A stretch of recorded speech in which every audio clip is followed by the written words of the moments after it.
in the mountains of Afghanistan, where the thin air carries death at impossible distances, a question echoed through a military compound that would change the course of a war.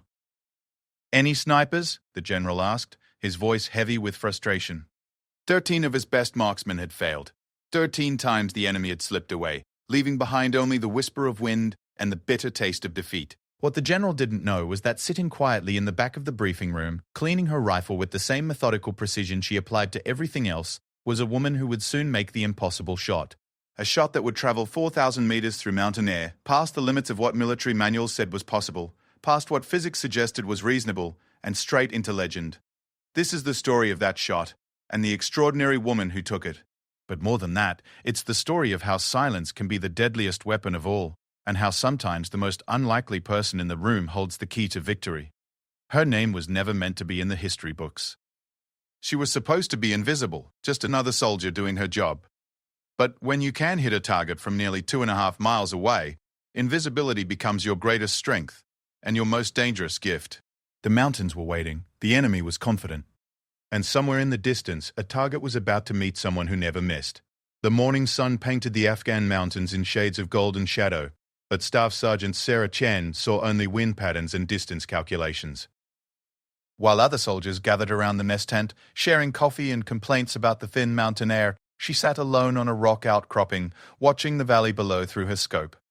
Not hunting, just observing, learning the rhythm of this place that had already claimed too many lives. Sarah had been in country for 8 months, but she might as well have been invisible.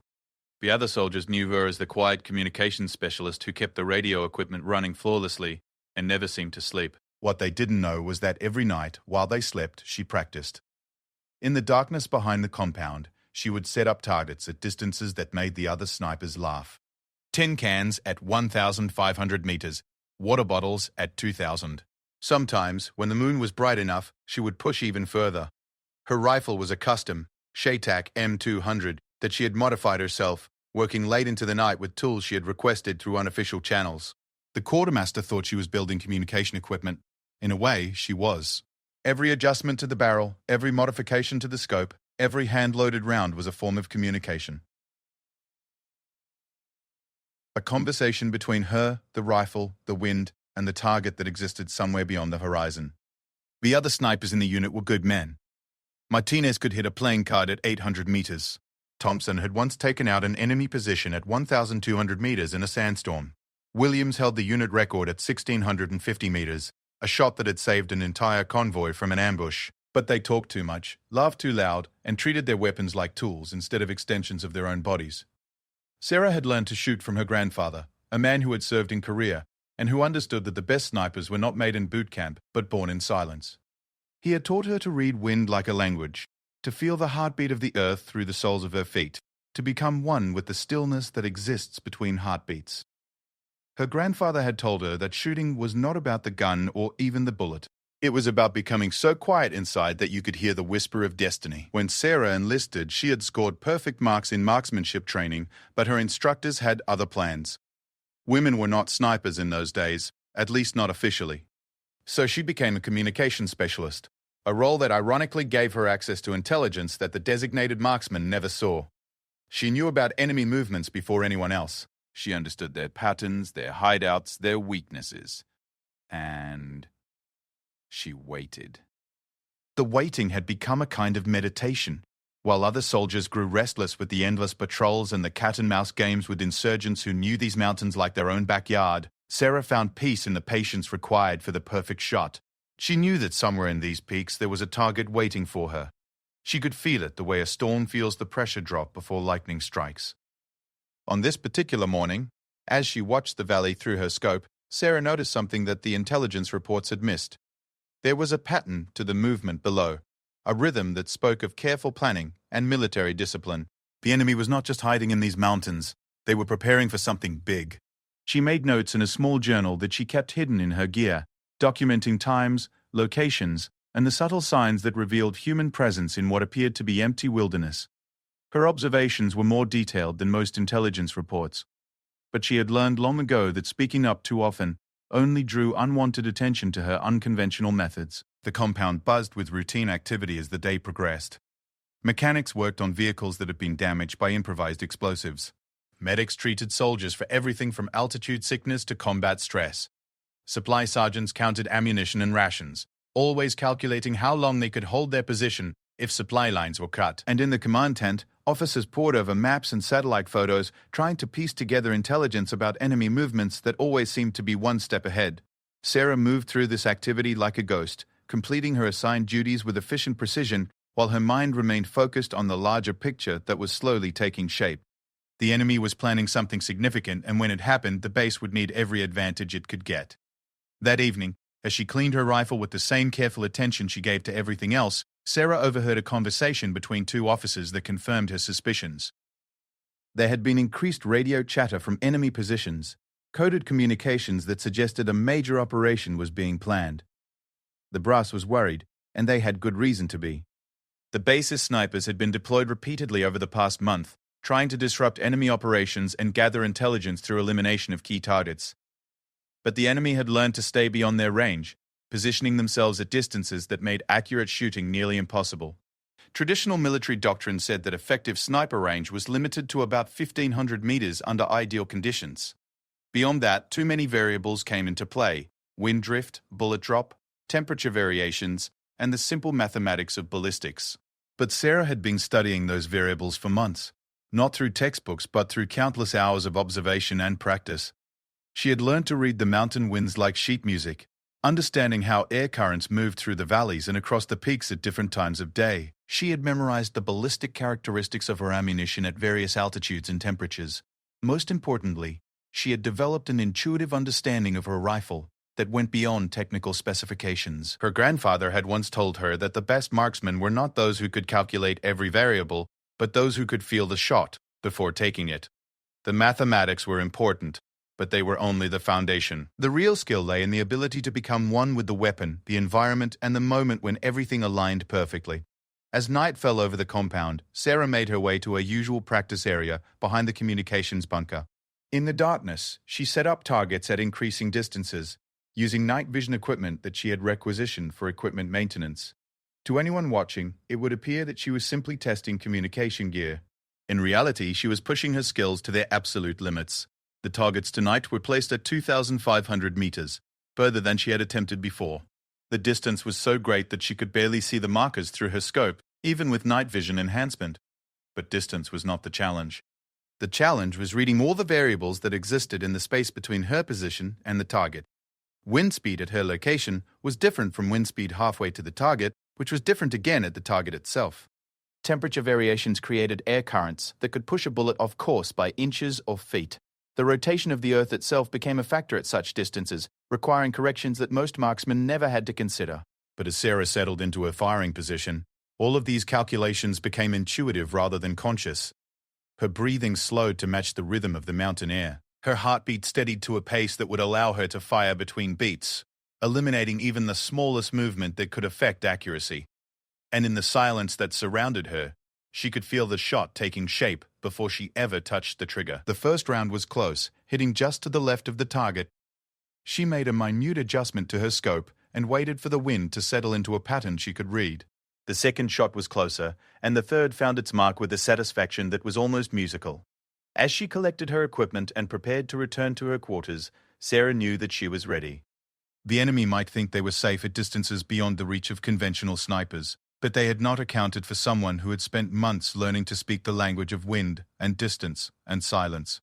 Tomorrow would bring new challenges, new intelligence reports, and new frustrations for the officers trying to outmaneuver an enemy that seemed to anticipate their every move. But tonight, in the darkness of the Afghan mountains, one soldier had just proven that the impossible was simply a matter of perspective. The mountains held their secrets close, but Sarah Chen was learning to listen to their whispers.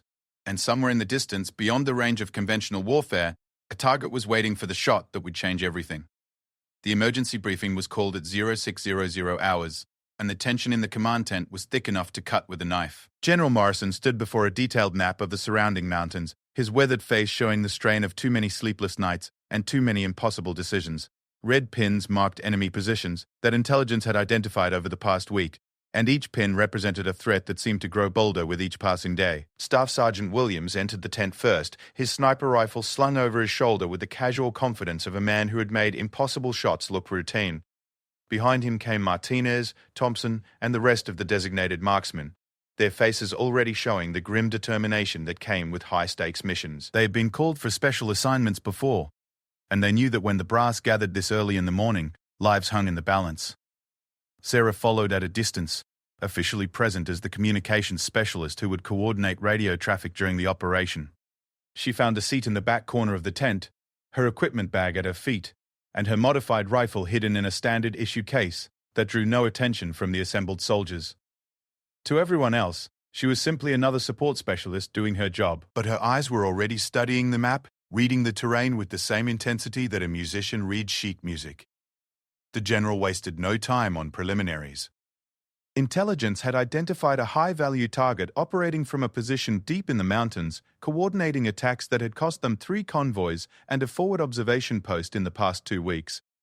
The target had established himself in what appeared to be an impregnable position, surrounded by natural barriers that made conventional assault impossible and positioned at a distance that put him beyond the range of normal sniper fire. Williams studied the map and nodded confidently. At 1850 meters, the target was at the extreme edge of his effective range, but he had made similar shots before.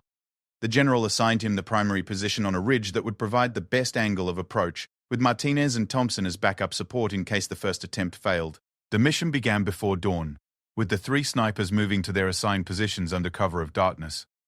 Sarah monitored their progress through radio communications, tracking their movement and providing weather updates that she had gathered through her careful observation of the mountain patterns. Wind speed was moderate but variable, and temperature inversions in the valleys would create air currents that could affect bullet trajectory. Williams reached his position first, a rocky outcrop that provided good cover and an unobstructed view of the target area. Through his scope, he could see the enemy position clearly, a fortified shelter built into the mountainside that had been constructed with obvious military expertise. The target himself was visible periodically, moving between covered positions, with the careful discipline of someone who understood the threat of long-range fire. The first shot came at 074, 3 hours, after Williams had spent nearly an hour studying wind patterns and calculating distance.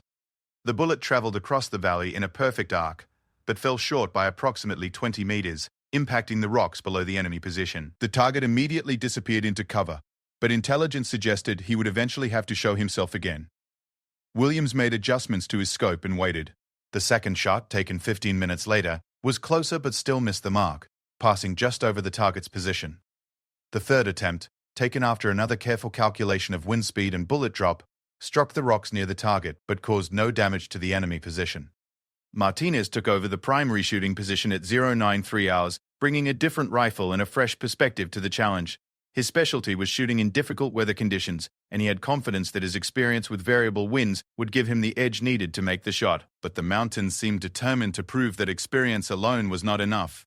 His first 3 attempts were methodical and professional, each shot adjusted based on careful observation of the previous miss, but the target remained elusive. And by 1100 hours, it was clear that conventional sniping techniques were not going to be sufficient for this particular challenge.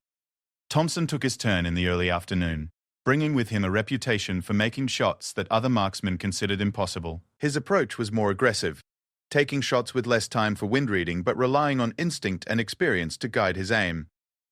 Like the others before him, he found that instinct and experience were not enough to bridge the gap between conventional sniping and the extreme range precision that this mission required. As the day progressed, the pattern became increasingly frustrating.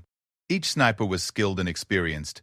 Each had made shots that would be considered remarkable under normal circumstances, but the combination of distance, wind conditions, and enemy positioning created a challenge that exceeded the capabilities of traditional military marksmanship. Sarah monitored each attempt through radio communications, maintaining her role as support personnel while quietly analyzing the failures.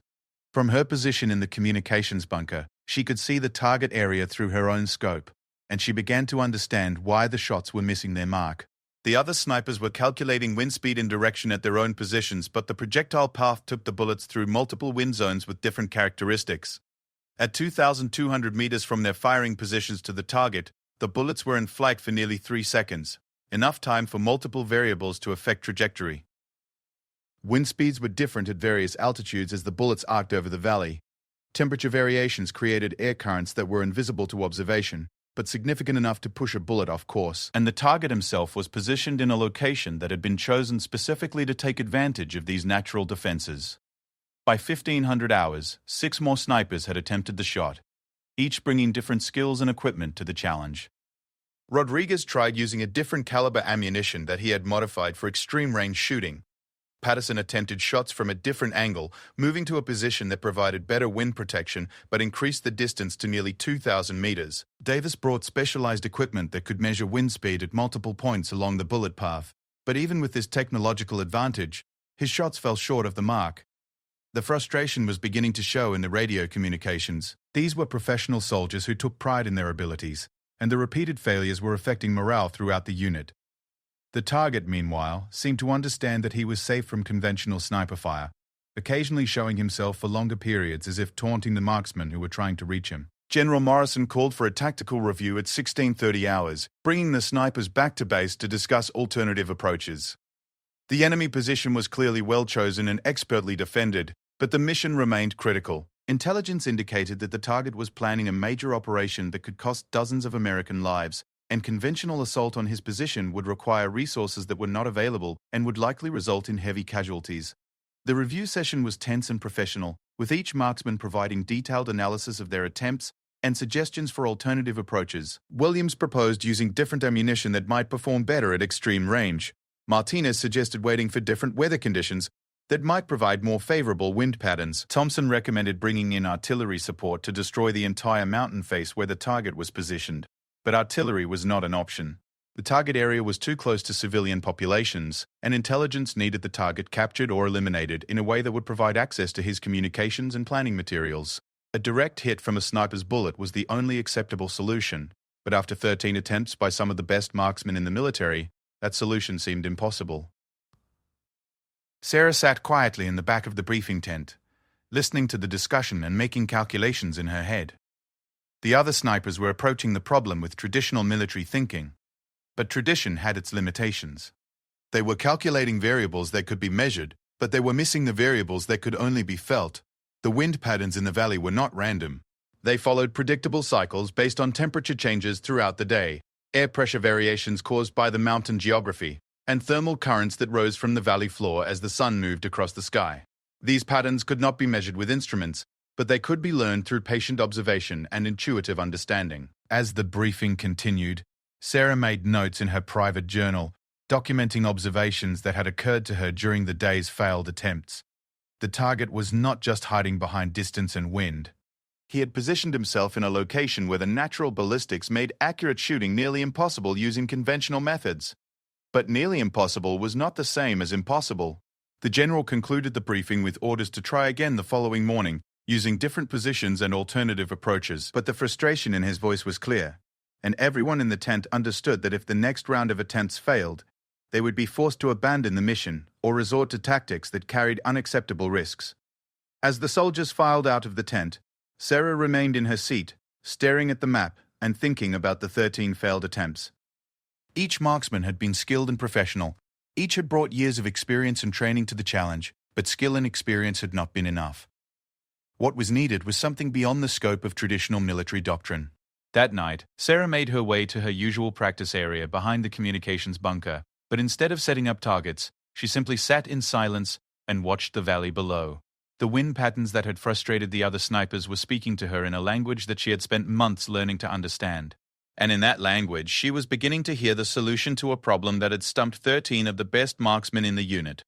Tomorrow would bring new attempts and new frustrations, unless someone was willing to try an approach that went beyond the boundaries of conventional warfare.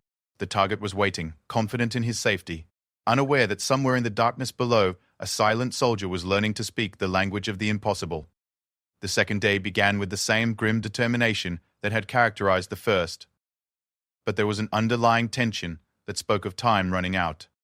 Intelligence had intercepted communications suggesting that the target's planned operation was scheduled for implementation within 48 hours.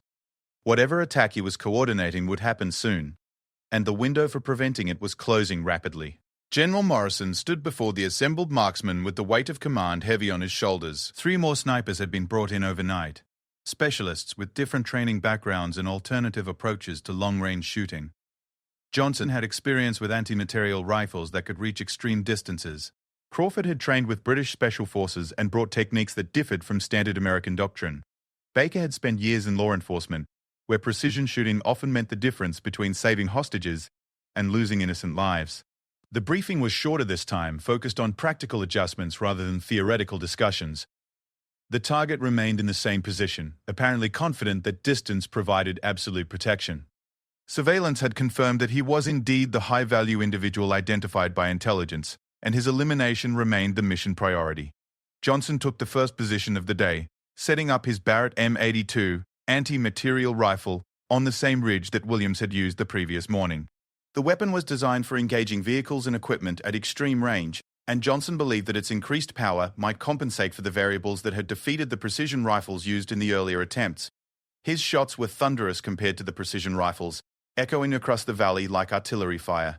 But power without precision was meaningless at such distances, and despite the impressive sound and fury of the heavy rifle, Johnson's attempts fell short of the target, just as the others had. The increased recoil of the heavy weapon actually made precision more difficult, and after 6 attempts, it became clear that raw power was not the solution.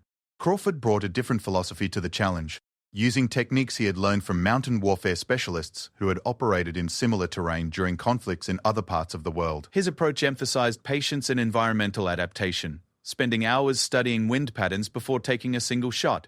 But patience alone could not overcome the fundamental ballistics challenge, and his careful observations led to results that were no better than the more aggressive approaches tried the day before. Baker's law enforcement background had taught him to think about shooting as problem-solving rather than marksmanship demonstration.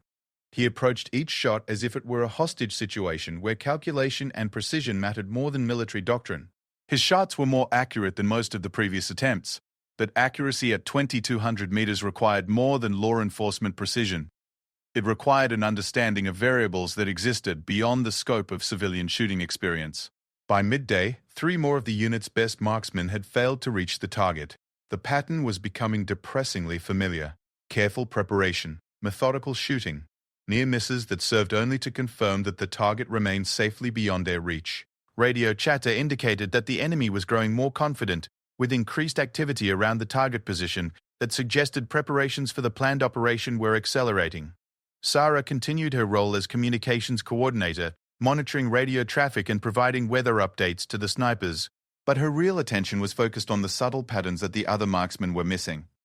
Each failed attempt provided information about wind currents, air pressure variations, and ballistic behavior that could be used to understand the true nature of the challenge. The target was positioned not just beyond normal sniper range, but in a location where the natural environment created a ballistics puzzle that required unconventional solutions. The valley acted like a wind tunnel, channeling air currents in complex patterns that changed throughout the day.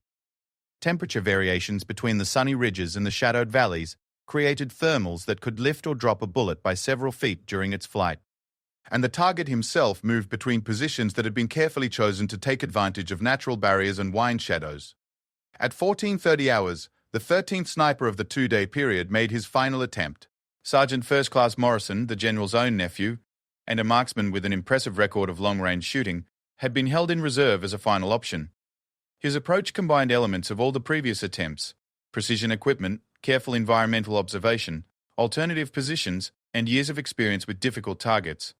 His first shot was the closest yet, missing the target by less than 2 meters and causing the enemy to dive for cover with obvious alarm. The second shot, adjusted for wind drift observed in the first attempt, was equally close but failed to find its mark. The third and final shot, taken after extensive calculation and observation, passed directly through the space where the target had been standing moments before, but by then the enemy had disappeared into the fortified shelter. The silence that followed Morrison's final attempt was heavy with implications. 13 of the best snipers available to the military had tried and failed to reach a target that intelligence considered critical to preventing a major enemy operation. Conventional military doctrine had been pushed to its limits and found wanting. Alternative approaches would be necessary, but alternatives that stayed within acceptable rules of engagement were becoming increasingly difficult to identify. General Morrison called for another tactical review at 1600 hours, but the mood in the command tent was markedly different from the previous day. The confidence that had characterized the first attempts had been replaced by frustration and growing concern about the approaching deadline for the enemy's planned operation. Maps and charts covered every surface, marked with calculations and trajectory analyses that represented 2 days of intensive effort by some of the most skilled marksmen in the military. The general studied the assembled soldiers with the expression of a commander who was running out of acceptable options. Artillery remained impossible due to civilian proximity and the need to preserve intelligence materials. Direct assault would require resources that were not available and would likely cost more lives than the enemy operation they were trying to prevent, and conventional sniper tactics had been exhaustively tested without success. It was then, in the silence that followed the discussion of failed alternatives, that General Morrison asked the question that would change everything. His voice was quiet but carried clearly through the tent, reaching every soldier present, including the communications specialist, who sat quietly in the back corner. "Any snipers?" he asked, the words hanging in the air with the weight of desperation and dwindling hope. The official marksmen looked at each other with expressions that mixed professional pride with honest acknowledgement of their limitations. Williams, Martinez, Thompson, and the others had given their best effort and come up short. There were no more designated snipers available, no specialized units that could be called in within the time remaining, no technical solutions that had not already been tried. Sarah felt the words resonate through her, like a bell struck in a quiet room. 2 days of observation and analysis had given her a complete understanding of the challenge that had defeated 13 skilled marksmen. She had studied every shot, analyzed every miss, and identified the variables that conventional military training had not prepared the others to address. In her mind, she could see the solution as clearly as if it were written in the mountain air itself. The rifle hidden in her equipment case was not just a modified communication tool. It was an instrument that she had spent months perfecting, adjusted and calibrated for shooting at distances that exceeded normal military doctrine. Her practice sessions in the darkness behind the compound had prepared her for challenges that went beyond the scope of standard training, and her grandfather's lessons about silence and intuition had given her tools that could not be found in any military manual. But she was not a designated sniper. She was a communications specialist whose presence in the briefing tent was purely functional. Speaking up would mean revealing months of unauthorized practice, equipment modifications that violated standard procedures, and capabilities that officially did not exist within her assigned role. The silence stretched on as the general waited for an answer that everyone in the tent knew was not coming. The official snipers had been exhausted, alternatives had been eliminated, and time was running out. In less than 24 hours, intelligence suggested that the enemy would launch an operation that could cost dozens of American lives. Sarah looked around the tent at the faces of soldiers who had done everything they could within the boundaries of their training and official capabilities. The maps and calculations represented not just military failure, but the limitations of conventional thinking when confronted with unconventional challenges. What was needed was someone willing to step outside those boundaries and attempt something that had never been officially approved or acknowledged. Her hand moved almost unconsciously to the equipment case at her feet, feeling the outline of the rifle that could make the impossible shot. 2 days of observation had shown her exactly what needed to be done and how to do it. The wind patterns, the ballistics calculations, the environmental variables. All of it was clear in her mind, with the kind of certainty that her grandfather had taught her to recognize and trust. But recognition and trust were not enough. What was required now was the courage to speak up in a room full of superior officers and claim capabilities that officially did not exist. The question hung in the air like smoke from a discharged rifle, waiting for an answer that would either save American lives or end a military career. The general's eyes moved slowly around the tent, studying each face with the desperate hope of a commander who had run out of conventional options. His gaze passed over the official marksmen, the tactical specialists, the intelligence officers who had identified the target, and finally came to rest on the quiet communications specialist who sat in the back corner with her equipment case and her carefully hidden secrets. For a moment that seemed to stretch into eternity, Sarah felt the weight of decision pressing down on her, like the thin mountain air. The shot was possible, she knew that with absolute certainty. But taking it would mean stepping across a line that could never be uncrossed, claiming a role that had never been officially recognized, and revealing capabilities that had been developed in secret over months of unauthorized practice. The question echoed in her mind with the persistence of wind through mountain passes. Any snipers? And in the silence that followed, Sarah realized that sometimes the most important answers come not from those who are officially qualified to give them, but from those who are quietly prepared to do what others cannot. The silence in the command tent stretched like a taut wire, ready to snap under the weight of collective failure and dwindling time. General Morrison's question hung in the air unanswered, and Sarah could feel the moment crystallizing around her, like ice forming on still water. In that suspended instant, she made a decision that would change not just her own life, but the lives of countless people whose names she would never know. "Sir," she said quietly, her voice cutting through the silence with the precision of a blade. "I can make that shot." Every head in the tent turned toward her, and Sarah felt the weight of their stares like physical pressure. Williams looked incredulous, his expression clearly questioning how a communications specialist could claim capabilities that had eluded 13 trained marksmen. Martinez frowned, as if trying to process information that did not fit within the boundaries of his military experience. Thompson's face showed the kind of skeptical concern that professional soldiers reserve for claims that seem too good to be true. General Morrison studied her with the intensity of a commander who had learned to evaluate impossible claims in life-or-death situations. "Staff Sergeant Chen," he said slowly, "explain yourself." Sarah stood up, her equipment case in one hand, and her conviction steady despite the scrutiny of every officer in the tent. "I've been monitoring the attempts for 2 days, sir, analyzing wind patterns, ballistics data, environmental variables. The target is at 4,000 meters from the optimal firing position, not the 2,200 meters that the other positions have been using." The number hit the room like a physical blow. 4,000 meters was beyond the range that most military professionals considered possible for precision shooting. It was a distance that existed in the realm of theoretical ballistics rather than practical marksmanship. "That's impossible," Williams said flatly. "No, one can make a confirmed kill at 4,000 meters. The variables alone would make accuracy impossible." Sarah looked at him with the calm certainty of someone who had spent months proving the impossible to herself. "The variables are manageable if you understand them, Sergeant. Wind patterns in this valley follow predictable cycles. Temperature inversions create air currents that can be calculated, and the target's position, while seemingly impregnable, actually provides a clear shot from a location that no one has considered." She moved to the map table and pointed to a rocky outcrop that rose from the valley floor like a natural tower, positioned at an angle that would provide a direct line of sight to the enemy position. "From here," she said, tracing the trajectory with her finger, "the shot is 4,000 meters through relatively stable air. The thermal currents that have been affecting the other attempts actually create a wind tunnel effect that, properly understood, can assist accuracy rather than hinder it." General Morrison studied the position she had indicated, his experienced eye evaluating the tactical situation. "That position would put you completely exposed to enemy fire. One shot and your location would be compromised." "One shot is all I need, sir." The confidence in her voice was not bravado or military posturing. It was the quiet certainty of someone who had spent months preparing for exactly this moment. Sarah opened her equipment case and revealed the modified Shaytak M200 that had been disguised as communications gear. The rifle was clearly a precision instrument, with modifications and adjustments that spoke of countless hours of careful work and intimate understanding of long-range ballistics. "I've been practicing at extreme range for 8 months," she continued, her voice steady despite the magnitude of what she was revealing. "This rifle has been modified and calibrated for shots at distances beyond normal military parameters. I know this valley, these wind patterns, these environmental conditions, and I know I can make this shot." The officers in the tent exchanged glances that mixed skepticism with desperate hope. 2 days of failure had exhausted their conventional options, and time was running out.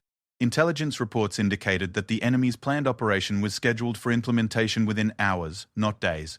If there was any chance that an unconventional solution might succeed where traditional approaches had failed, military necessity demanded that it be considered.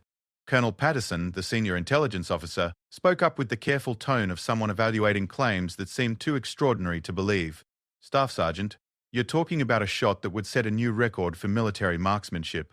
You're claiming capabilities that exceed those of our best-trained specialists. What makes you think you can succeed where 13 experienced snipers have failed?" Sarah looked around the tent at the faces of soldiers who had spent their careers operating within the boundaries of official doctrine and established procedures. What she was about to tell them would sound like fantasy to military professionals who measured capabilities in terms of training standards and equipment specifications.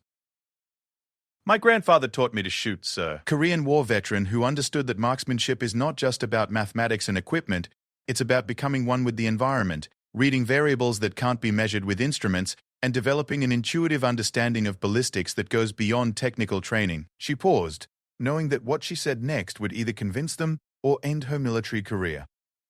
I don't just calculate wind speed and direction. I feel it. I don't just measure distance and bullet drop.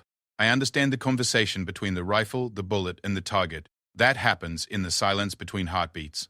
And I know, with absolute certainty, that I can hit a target at 4,000 meters, because I've been preparing for this shot my entire life. The silence that followed was different from the frustrated quiet that had characterized the earlier failures.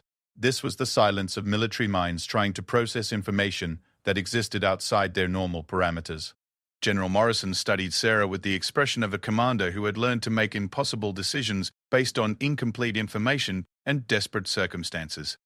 You understand, he said slowly, that if you miss, there won't be another opportunity. The target will disappear, the operation will proceed, and American soldiers will die. You're asking me to stake everything on capabilities that you've developed in secret, using modified equipment that hasn't been officially tested. Yes, sir, I understand. And you understand that if you're discovered in that position, you'll be completely exposed to enemy fire with no support and no chance of extraction. Yes, sir. And you're still confident that you can make a shot that 13 trained marksmen couldn't make at closer range. Sarah looked at the map one more time, visualizing the trajectory that would carry her bullet across 4,000 meters of mountain air to find a target that had seemed untouchable for 2 days. In her mind, she could see the wind patterns that would guide the bullet's path, feel the stillness that would exist at the moment of firing, and sense the perfect alignment of variables that would make the impossible shot not just possible, but inevitable. Sir, she said, her voice carrying the quiet authority of absolute conviction, I don't think I can make this shot. I know I can. General Morrison was quiet for a long moment, weighing the desperate gamble of trusting an unconventional solution against the certain failure of continuing with conventional approaches. The intelligence reports were clear, the timeline was definitive, and the consequences of failure were unacceptable. Sometimes command decisions came down to choosing between impossible alternatives and hoping that the impossible might somehow become possible. Very well, Staff Sergeant Chen, he said finally. You have authorization to attempt the shot, but understand that you'll be operating outside normal protocols, using equipment that hasn't been officially approved, and attempting something that military doctrine considers impossible. If you succeed, you'll have prevented a major enemy operation and saved American lives. If you fail... He didn't need to finish the sentence. Everyone in the tent understood the stakes. Sarah nodded once, acknowledging both the opportunity and the responsibility that came with it. I'll need to reach the firing position before dawn, she said, already shifting into the mental state that would be required for the shot. The thermal conditions will be most stable in the hour just after sunrise, and the target typically shows himself at 0730 hours based on surveillance patterns. Approved, the general said. But Chen, you'll be completely on your own out there. We can provide communication support, but no backup, no extraction, no support fire if things go wrong. Sarah was already checking her rifle and preparing the specialized ammunition that she had hand-loaded for extreme-range shooting. I understand, sir. One shot, one chance, one outcome. As the briefing broke up and soldiers began preparing for what might be their last chance to prevent the enemy operation, Sarah felt the familiar calm that always preceded her most challenging shots. The pressure, the stakes, the skepticism of her colleagues, all of it faded into background noise as her mind focused on the task ahead. Somewhere in the darkness beyond the valley, a target was sleeping peacefully, confident in his safety and unaware that his protection was about to be challenged by someone who had spent months learning to speak the language of the impossible. The mountains held their secrets close, but Sarah Chen had learned to listen to their whispers, and in the hours before dawn, she would climb to a position that would either make her a legend or cost her everything she had worked to achieve. The climb to the firing position began at 0300 hours, 3 hours before dawn, in the thin mountain air that made every step a conscious effort. Sarah moved through the darkness with the fluid silence that had become second nature over months of unauthorized practice sessions. Her modified rifle secured across her back, and her mind already calculating the variables that would determine success or failure in the hours ahead. The position she had identified was a natural rock formation that rose from the valley floor like a stone spear, providing an elevated platform with a clear line of sight across 4,000 meters of mountain terrain.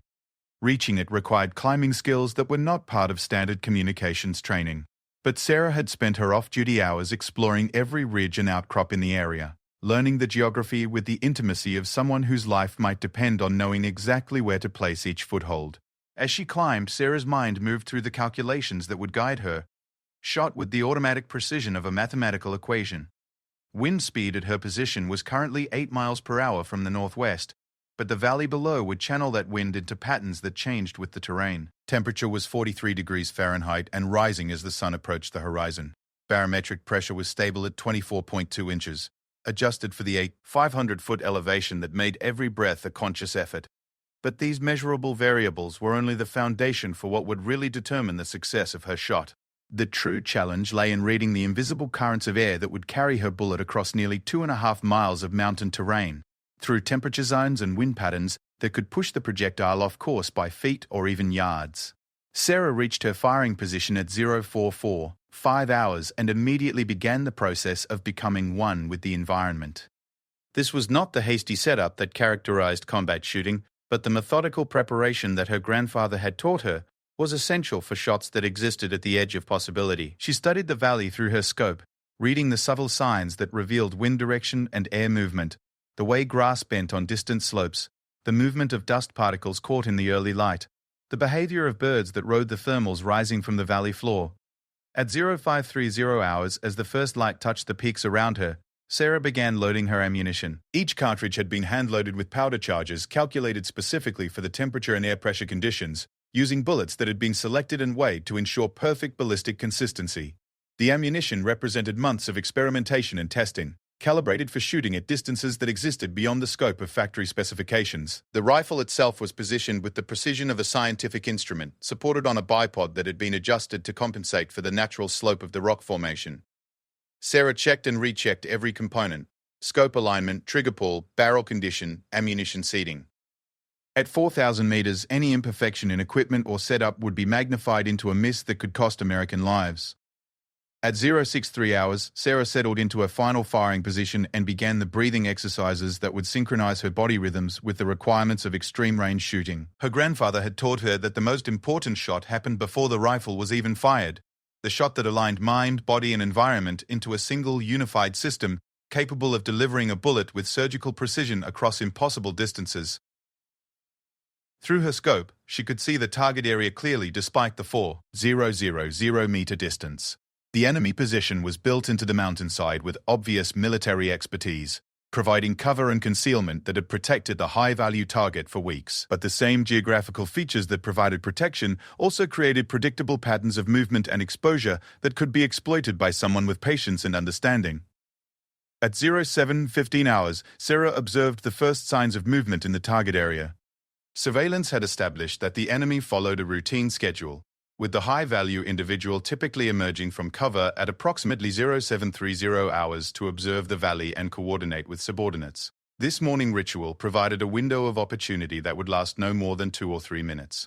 Sarah's breathing slowed to match the rhythm of the mountain air, her heart rate dropping to a steady 60 beats per minute that would allow her to fire between heartbeats, eliminating even the smallest tremor that could affect accuracy. Her finger found the trigger with the familiarity of muscle memory developed through countless hours of practice, but she did not yet apply pressure. The shot existed in potential, waiting for the perfect alignment of target, environment, and opportunity. At 0725 hours, radio chatter indicated that the target was preparing to emerge from cover. Intelligence had intercepted communications suggesting that the enemy operation was scheduled to begin within hours, making this Sarah's last opportunity to prevent an attack that could cost dozens of American lives. The pressure of that responsibility pressed down on her like the thin mountain air, but she had learned to transform pressure into focus, using the weight of consequence to sharpen her concentration rather than disrupt it. At 0729 hours, the target appeared. Through her scope, Sarah could see him clearly despite the incredible distance, a figure in military fatigues moving with the confident deliberation of someone who believed himself safe from retaliation. He was scanning the valley with binoculars, probably observing the same American positions that had been trying unsuccessfully to reach him for 2 days. His positioning was exactly as surveillance had predicted, standing in the one location that provided both visibility and protection from conventional fire. Sarah's crosshairs centered on the target with the precision of a mathematical calculation.